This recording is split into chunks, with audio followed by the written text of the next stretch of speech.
Good morning विद्यार्थी मित्रों। कक्षा 11 विषय भूगोल पाठ 6 चट्टान, खनिज और जमीन।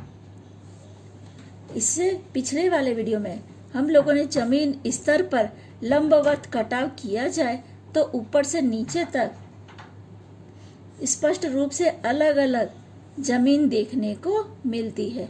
इसे हम जमीन के पार्श्व चित्र के रूप में जानते हैं या पार्श्व चित्र कहते हैं। जमीन के पार्श्व चित्र में उसके अलग अलग स्तरों में जमीन के कणीय रचना, जमीन के कणों की स्थिति एवं उनके रंग आदि में भिन्नता देखने को मिलती है। इन जमीनी स्तर के पार्श्व चित्र में ए बी सी डी स्तर 4 नाम दिए गए हैं, जिसमें जो सबसे ऊपर है उसे ए स्तर, जो उससे नीचे है उसे बी, उसके नीचे वाले स्तर को सी और सबसे नीचे स्तर को डी के नाम से जानते हैं। ये मैं एक आकृति की मदद से आपको समझाती हूँ। देखो, ये जमीन का पार्श्व चित्र है। इसमें सबसे ऊपर जो स्तर है ए, ये जमीन के सूक्ष्म कणों का होता है। इस स्तर में जीव सृष्टि सबसे अधिक क्रियाशील होती है, यानी जो छोटे छोटे जीव है जो जमीन के अंदर रहते हैं वो इस ए स्तर में देखने को मिलते हैं। तथा जैविक द्रव्यों का प्रमाण भी अधिक होने से उसकी ऊर्जा शक्ति भी अधिक होती है। यानी कहने का अर्थ है पेड़ों का विकास हम इस स्तर में देख सकते हैं, क्योंकि जो जड़ें हैं वो जमीन में फैलती हैं। बी स्तर जो है वो रेती एवं मट्टी के जमीनी कण स्थित होते हैं। इस स्तर में जैविक द्रव्य का प्रमाण कम है। कहने का अर्थ है कि ये जो जमीन है ये इतनी ज्यादा उपजाऊ नहीं है। जो ए स्तर की जमीन है वो काफी उपजाऊ होती है और जीव सृष्टि का विकास भी इसमें हुआ है। पर जो बी स्तर की जमीन है वो रेती एवं मट्टी के या जमीन के जो कण हैं स्थिर होते हैं। इस स्तर में जैविक द्रव्य का प्रमाण कम होता है, उसे उप स्तर भी कहते हैं। जो सी स्तर है, सी स्तर में कण चट्टानों के छोटे टुकड़े जमीन के बड़े कण होते हैं। सामान्य रूप से यह स्तर कम उपजाऊ होता है, क्योंकि पत्थर के टुकड़े हैं तो ये स्तर उपजाऊ नहीं है।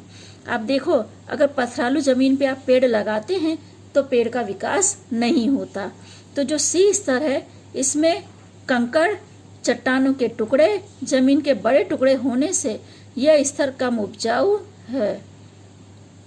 सबसे नीचे डी स्तर स्थिर है, जिसे तल्य चट्टान का बना हुआ है, जिसे चट्टानी कण एक दूसरे से जुड़े हुए हैं। तो ऐसा जो स्तर है वो भी वृक्षों के लिए या जीव सृष्टि के लिए उपयोगी नहीं है। तो जो प्रथम स्तर है उसमें ऊर्जा शक्ति अधिक है। बी स्तर रेती और मट्टी का है। इसमें जैविक तत्वों का प्रमाण भी कम देखने को मिलता है, पर इसमें जो पौधे हैं उनकी जड़ों का विकास होता है। पर जो सी स्तर है वो कंकड़, चट्टान के टुकड़े और जमीन के बड़े कंकड़ों से बना हुआ है। और जो डी स्तर है ये तल्य चट्टान का बना है, यानी इसमें चट्टानी भाग अधिक है, जिसकी वजह से इस स्तर तक सी और डी दोनों स्तर में जो है पेड़ों का विकास नहीं होता है। तो सी और डी स्तर को वास्तविक जमीन में समावेश नहीं हो सकता है या समावेश नहीं करते हैं। जमीन के प्रकार। निर्माण प्रक्रिया के आधार पर जमीन के मुख्य 2 विभाग किए गए हैं। पहला है स्वस्थानिक जमीन और दूसरा है स्थलांतरित जमीन। पहले हम स्वस्थानीय जमीन के बारे में पढ़ेंगे। तल्य चट्टान के कटाव से जमीन बनने के बाद उसके मूल्य स्थान पर टिकी रहती है।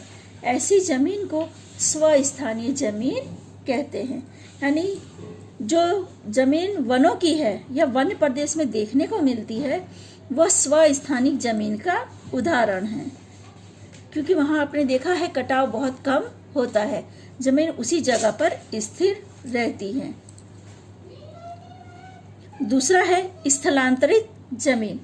नदी, हिम नदी, पवन जैसे गतिशील बल टूटे हुए चट्टानी द्रव्य एवं काप को बहाकर या खींचकर दूसरी जगह पर स्थलांतरित होकर उसे जमाने से जो जमीन तैयार होती है उसे स्थलांतरित जमीन कहते हैं।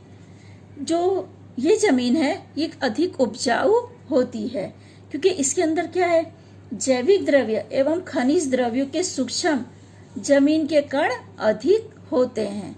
आपने देखा है नदियों के द्वारा एक जगह से दूसरी जगह पर पानी आता जाता है, तो कई बार वो पानी अपने साथ मिट्टी को भी बहाकर ले जाता है, या पानी के अंदर जो छोटे छोटे टुकड़े हैं उनके जो जैविक कण हैं उनको भी अपने साथ बहाकर ले जाते हैं।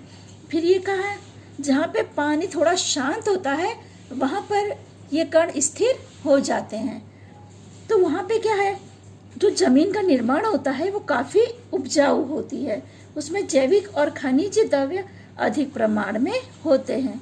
यहाँ पे उदाहरण दिया है गंगा यमुना नदी का जो मैदान है इसका उत्तम उदाहरण है।